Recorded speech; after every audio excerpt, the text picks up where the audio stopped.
Hi, welcome to Preps Plus Podcast, episode 25, brought to you by Sterling Auto Group. I'm Joshua Hart, sports editor here at the Daily News. I'm here with Preps reporter Jason Leskiw. Hey. We're here to break down our last remaining football team here in the state semifinals of Washington. Just one football team left, and then we, I guess, have to go into basketball season. Yeah, so we'll get right into that. We have an interview with, who do we have an interview with today? Jacob Herz, who defensive back, running back, and receiver out there for Kalama. Great multi-tooled player out there in Kalama. I think he's had 1,000 yards in 3 consecutive seasons. This is correct.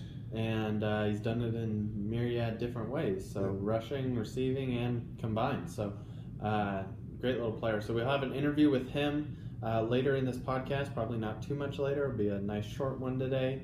But yeah, let's jump right into it. Napavine versus Kalama. Thoughts, Jason? Saturday, 7 p.m. Yeah, well, I think to start off, I'll just break down the matchups a little bit here. Napavine's game is really predicated on speed. They have a couple very, as long as they're healthy, it's a couple very quick guys. One player who we know is healthy is Noah Lance, who plays wide receiver, also rushed a ton against Toledo. And they have another player, their running back, Cole Van Wyck, who sustained a leg injury 2 weeks ago, carried the ball a couple times this past week against Toledo, did very little. Really, they didn't need him to. It was the Noah Lance show, or they ran out of this wide receiver sweep play. They ran an option out of it, and they were very successful just doing that pretty much as their one of the few plays they ran all night. These two teams met week 2. It was taken to overtime where Kalama won. And that's something that it sounds like Kalama could have scored quite a bit. They were moving the ball. I mean, that game was interesting. They moved the ball a good amount. I think Dyer had like 240 yards. They weren't able to run the ball as effectively as they'd like, although they haven't been able to really do that a whole lot this season. I mean, I think if you had to pick a weakness in Kalama, that would be it. But they really just couldn't get it into that end zone. But defense held up, and of course they were able to come up with the Hunter Griggs interception in overtime, come away with the win in week 2. Yeah, so I mean, I think I just got to see Napavine up close, and they, I think their weakness to Kalama's, I don't know whether I'd say mediocre run game, but certainly not, they're such a good team in several areas that I think they probably have an average run game. I think that'd probably be fair. Napavine, I think their weakness is size and strength. I think that's one area where Kalama really has an edge. Not to say that they're weak, but they're just not as strong as Kalama. They're not as deep as Kalama along the offensive and defensive lines. And so I think that's an area that, if I'm Kalama, I would attack. And if I'm Napavine, I'd actually try to work the middle of the field probably, just to get inside to their linebackers and see if they can shake the corners loose. That would be, if I was coaching both teams in a game of Madden. That would be my strategy. Jason plays on rookie mode, and I do. You can win 100-0. I do. Gotta trade off everybody and just draft everybody. Force trades on. Yeah, exactly. No salary cap. It'll be interesting. I was on the phone with Napavine coach Josh Fay earlier tonight. And they're obviously excited for it. Napavine's always taken the approach of just, they call it, I think, faceless, nameless opponents. Just go about the week, try to better yourself, And even in a game, where a lot of people might think they have a chip on their shoulder, they're really just taking a business-like approach to this. Remember, in week 2, were playing with 2 quarterbacks at the time, hadn't yet decided on their quarterback. So most coaches around the league really think they have improved since that time. And this is a team that has a lot of experience. The Tigers have been to, I want to say they're searching for their 4th consecutive state title game, maybe 5th. I want to say it's 4. Obviously the defending state champs, that helps your program out a lot, just kind of knowing that stage. But as Josh Fay said, even more so is the extra 3-4 weeks of practice they've had the past 3-4 years. All those young guys get, an extra 15 practices, and that can do a lot for a program. And Kalama hasn't quite had that level of success. So, they have experience. They're going to be good. They're well coached. Josh Fay is one of the best out there, and they're really going to challenge Kalama. What Kalama has to avoid is the slow starts. As Josh Fay said earlier on the phone, if Adna would have punched it in in regulation there from the 4-yard line, I wouldn't be calling him tonight. So I think Kalama does realize how close they have been to not seeing that dream of getting to the Tacoma Dome come through. And the Adna game especially, I think in your story on Jacob Herz that'll come out Friday or Saturday, you really talk about how Jacob Herz kind of felt that moment of how close they were to seeing this fall apart in that first round. And then they even started slow again against PL Willapa Valley. They eventually got things going and completely and utterly dominated that second half. 8 yards allowed. So when Kalama's at the top of their game, I don't think anybody can beat them. I just think sometimes when you don't have that experience and savvy in those games, it can come back to bite you. And they know, if they get off to the same kind of start they did against PWV last week, odds are not on their side by any stretch. They know how much better Napavine is than any other opponent they faced, maybe even including Woodland in week 1. Woodland still at the time was working out their offensive line and some other wrinkles in their game. So Napavine's really the complete package, and I think probably assuming they do win this week, the best team they'll play all year. Yeah, I think Liberty will be tough for whoever meets them in the state championship. But I think this is the game to watch, much like I thought last year Toledo Napavine was the game that decided the state champion, and of course it ended up being that way. And I hate to continue to use Josh Fay quotes here, but he is a quote machine. He talked about he's not counting on a slow start from Kalama this week. He's like, I wish we would have played him earlier, because usually, the regular season you're dominating teams, in such a way that it takes a while for you to be able to come out and start hot. Right. And that's the first couple games of the playoffs. By the third game, you got that figured out. And so Kalama's certainly hoping it has that figured out. Maybe some inspirational pregame pep talks, any of those things. But I'm looking forward to it. I'll be at that game, taking photos, hopefully a little bit of video, stats, all that good stuff. So give me a follow at JT Hart 23. That's Saturday, 7 p.m. at Tiger Stadium. I believe Napavine, I want to say, has played 9 games there in the last 4 years. It's been a lot in the playoffs. Yeah, it's been totally bananas. A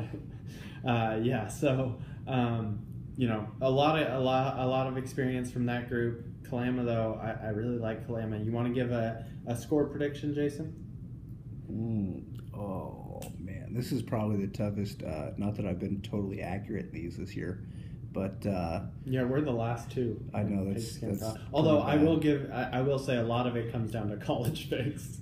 I think I was like 1-4 this week in my college. And I didn't even check the score, but I'm assuming Stanford won the big game between Cal. Yeah. See, I can't pick it. I would have picked Stanford I just can't pick Stanford in that one. I can't do it. Both my folks were Cal grads, so just for some background there. But Jason stayed out of Berkeley. He lived in Oakland. Yeah.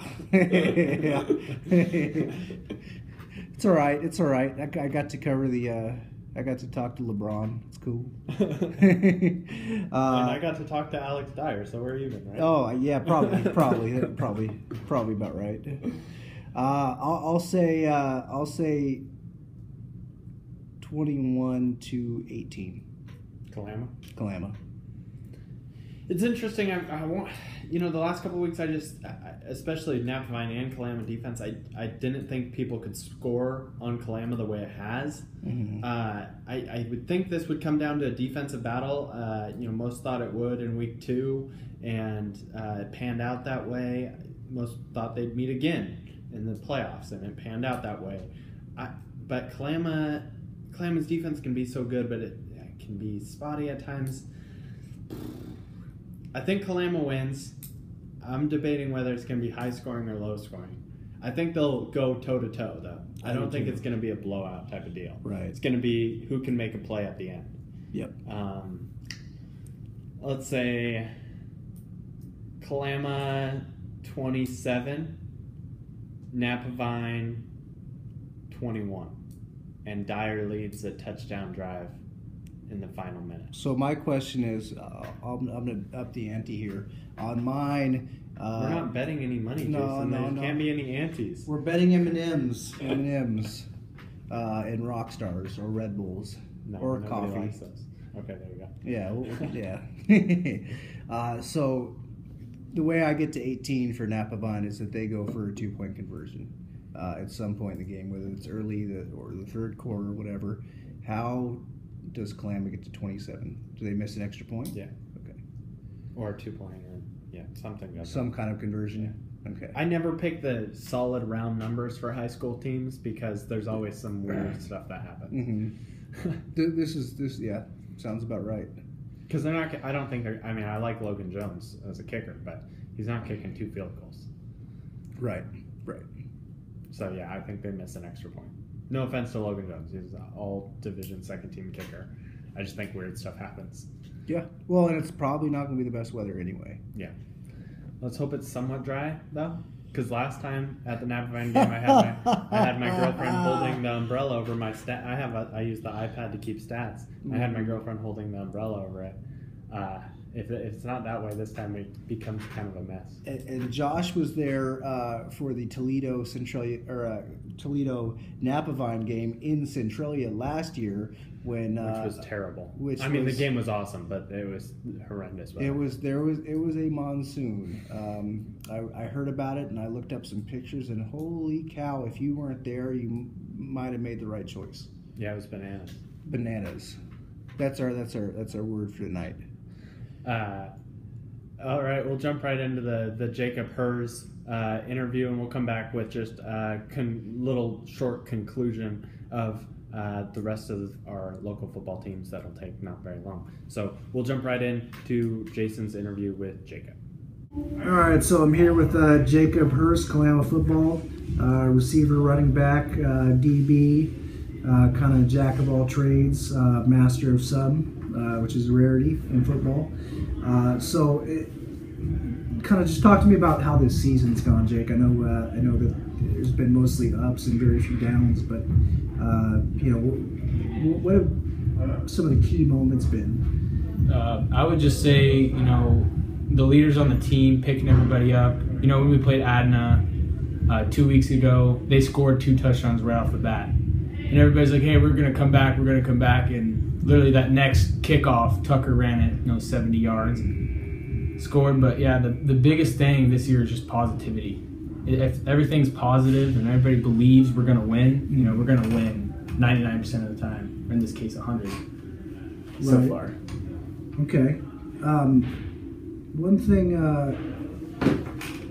momentum. So momentum is something that statisticians say is something in somebody's head. It doesn't exist. But I know most coaches and football players disagree with that. I think you guys are probably a prime example last week against Willapa Valley. You guys were down 15-6, was it? Yeah. Something like that. And then, the final score was 50-15. After the second quarter, you guys booted up. How big has the momentum been in games like that for you guys this year?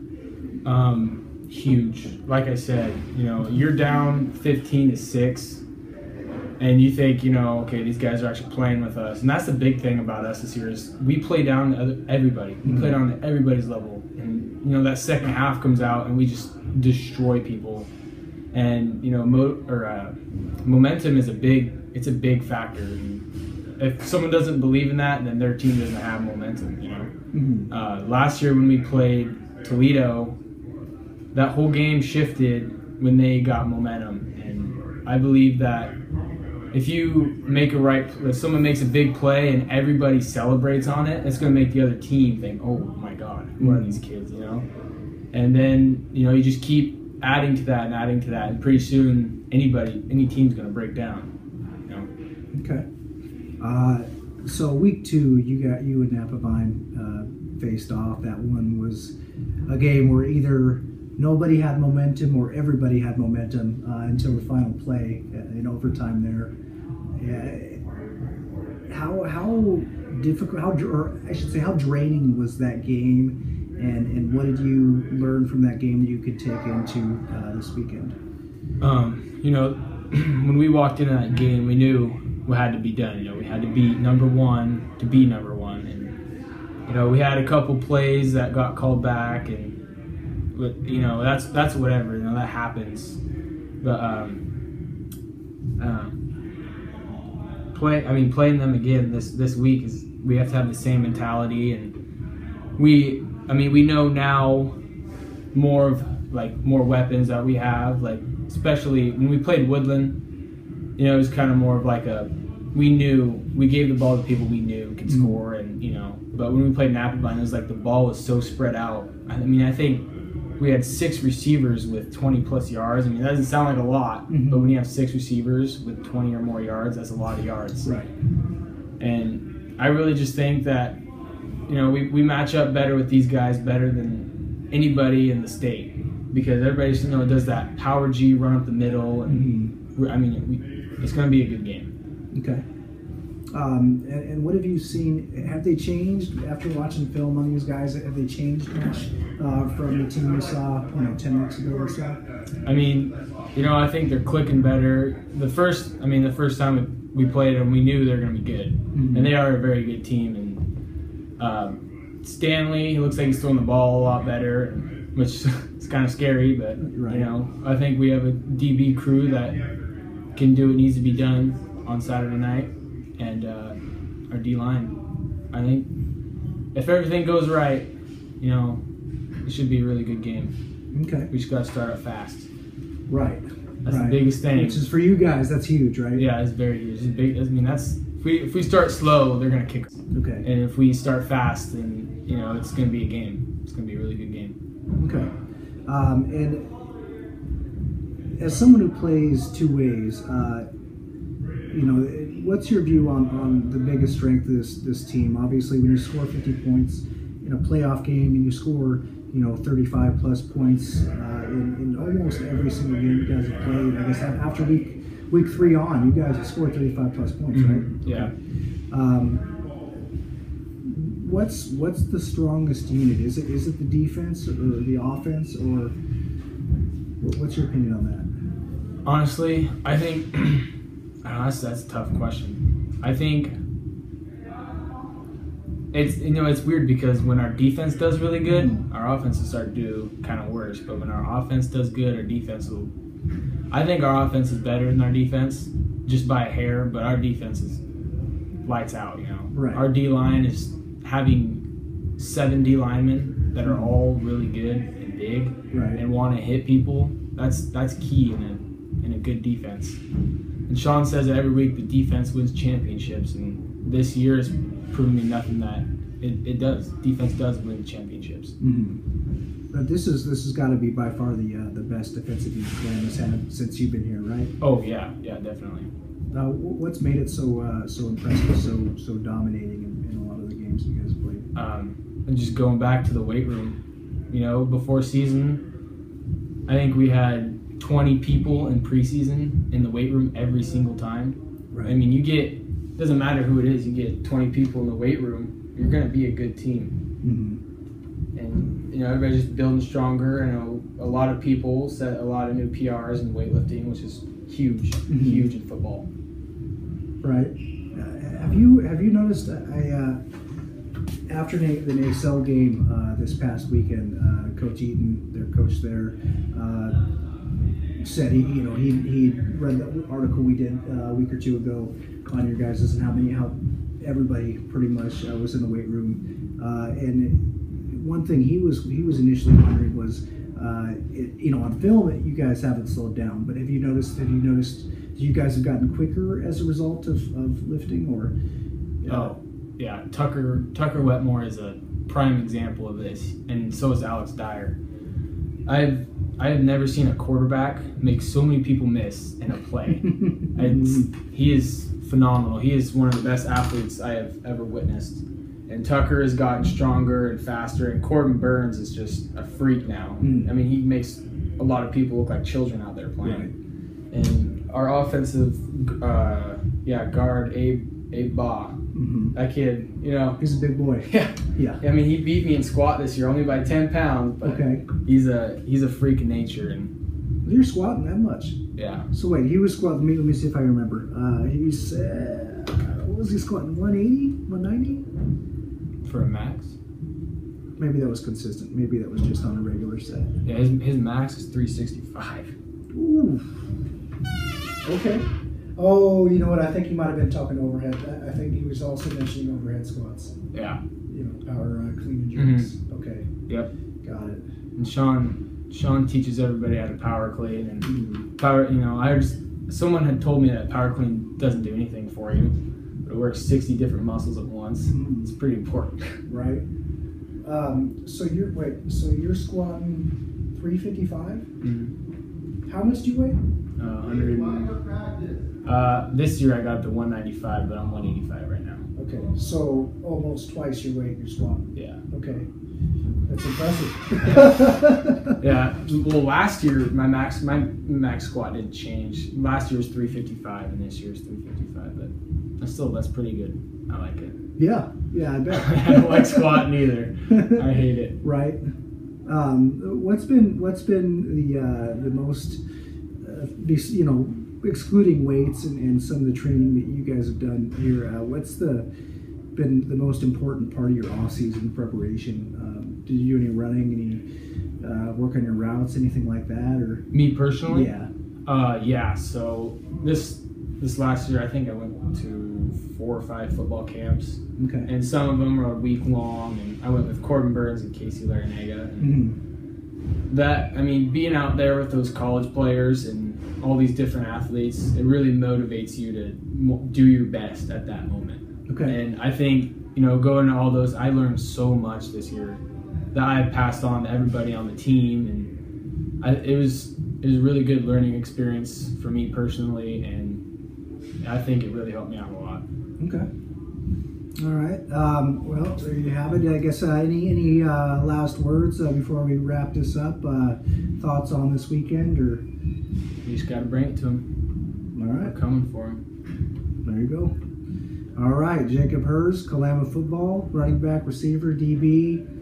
You do anything else? You cook? Anything else to add to that? Eggs. Eggs. There you go. Scrambled egg extraordinaire.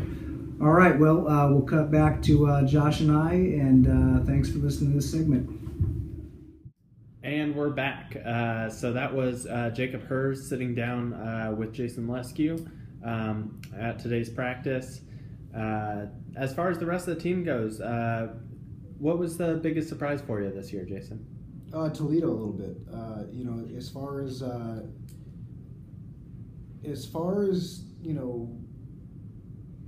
defying everything you could ever, learn or know or wish to understand about football, Toledo basically did that. They fumbled the ball 8 times in one game, lost 5 fumbles against a school twice their size, and still only lost by 1 point. They played what I think is the best team in the 2B in state, lost 4 or 5 fumbles, only lost by 3 touchdowns. against the best team in the 2B. That's how I feel. You look at the fact that they went to 3 different quarterbacks on the season. Blew out Concrete in the first round of the playoffs. Their second game there against Napavine was not nearly as competitive as the first.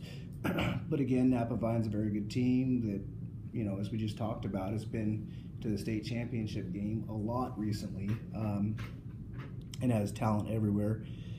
So you look at all the things they've had to deal with and cope with, whether it's something they could plan for, like a quarterback situation, or whether it's you're fumbling 5 times and still keeping competitive. I think that you tell any coach you've ever talked to, we're going to fumble 5 times, we're going to lose 5 fumbles and still be in the game, in the final 2 minutes, and they're going to just laugh at you or institutionalize you or something, because that just doesn't make any sense.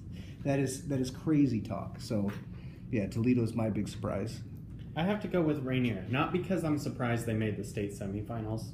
They had plenty of talent, but for how much just kind of heart and fight that team had. I didn't know how they would cope with the new quarterback. Obviously, Joey Tripp had been quarterback for them before, and then Steele Ware comes in, and suddenly he's not quarterback. But this is a team that was kind of having to adjust a little bit. They didn't have Steele Ware, they didn't have the Blodgetts. They there was a little bit of a transition, and then they lose to Clatskanie in week 8, and suddenly they have to go on the road for a month, and not fun road trips. Yeah. You're going to freezing weather in Lapine. You're going 8 hours to Nissa. On game day. The Lapine one. The Nissa, they traveled the night before. Okay. Now they traveled back the same day. Got it. Which might be the worst part of it all. Right. But they after that loss to Clatskanie, they were like, okay, we know we're going to have to go on the road. We know what we're going to have to do. They were motivated.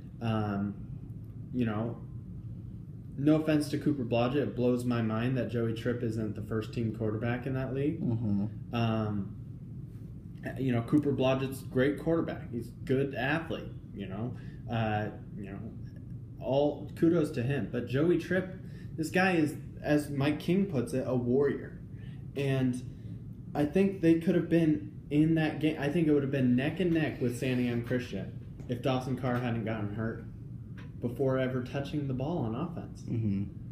I really think they had what it took to be a state championship team this year, and that's crazy to think about considering some of the pieces they lost and the transitions they were going through, and just a really, really impressive year from Rainier that surprised me. Joey Tripp's incredible. He got sacked 6 times, had to throw the ball more than he had all season long, and was, a bad snap away from, making it a 1-score game with 6 minutes left. I mean, just an absolute incredible warrior. And Rainier and Clatskanie, it's going to be a fun league for a couple of years. They have a lot of sophomores, they have a lot of juniors. It's going to be a lot of fun next year. Just to revisit our magazine cover story, which is about spread offenses and how they've really blossomed. Both Rainier in particular is a team that stands out as far as adopting a spread offense, and also not just adopting a spread offense, but working that into other systems they've had in place. You spent tons of time over there. What's your take on how that change has progressed into the and helped their team? Well, that's the thing is, like, the diesels are great. I mean, in high school football, when you have the lineman that Rainier has, the diesel's great. Sure, you're going to get 3 yards every time. Like with the lineman they have, you're going to get 3 yards every time, and just go 3 up and down the field.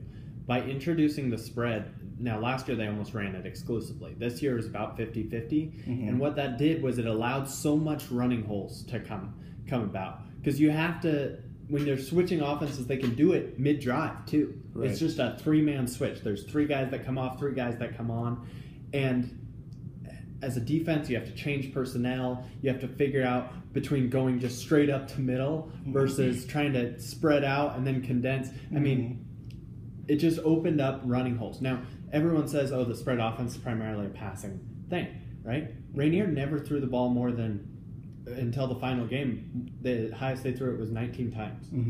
And some of those games, they almost ran predominantly spread. Right. It opened up the game for them to run through. It helps to have a 6'6" receiver as your deep threat. a little bit.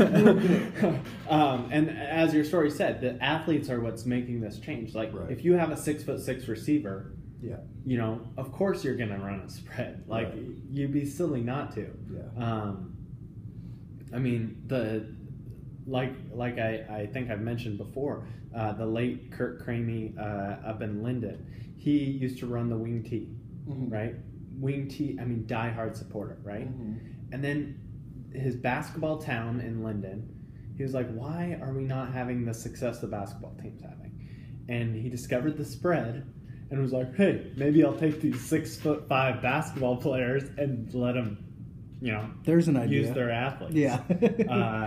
And that's what Rainier has done, is they've really benefited from the athletes. And I don't know if Dawson Carr will choose baseball or football to go to college for. I haven't spoken with him since early this fall when he still wasn't sure. But as Mike King says, if he wants to play football, his career's not done yet. It was sad to see his high school career end that way, but definitely not. He can. If I was a college scout, I'd be drooling. 6'6", crazy vertical. So hard worker. I mean, great kid. And I remember comparing Carr's combine numbers to some recent, I say combine numbers, to our area combine that TDN had in partnership with, you know, our area high schools. Shout out again to Sean McDonald and all the other coaches that helped out. But Carr's combine performance there was equal to you take his 40-yard dash was equal to I think the comparison was Jamal Adams, safety, drafted first round by the New York Jets. His vert was would have been, I think, about the best at the NFL combine. Just an athletic freak, and that's a guy I'm surprised he hasn't shown up on 247's sports prospect rankings, because he has more athleticism than a lot of those guys ranked in the top 100 in the country. So whatever sport he wants to play. He doesn't play basketball a lot, right? Like, he's not that's not his main love. But you think he would. And then, like, he'll go watch this winter, right? He'll still average 19, 20 points a game and 10 rebounds. Like, the guy's just insane.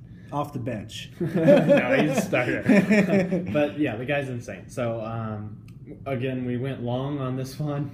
Sorry for that last. We just love talking to all of you so much. We'll be back next week, either with basketball stuff, or if Kalama has its way with some more football stuff, maybe we'll weave in some basketball or something. So we don't talk about Kalama till the end of time, although Knicks fans probably appreciate it.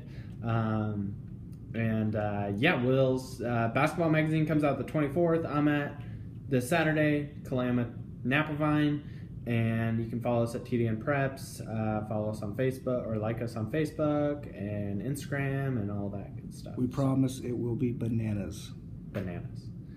Yep, so that's it for Preps Plus Podcast, episode 25. Thanks to Sterling Auto Group, and we'll see you next week.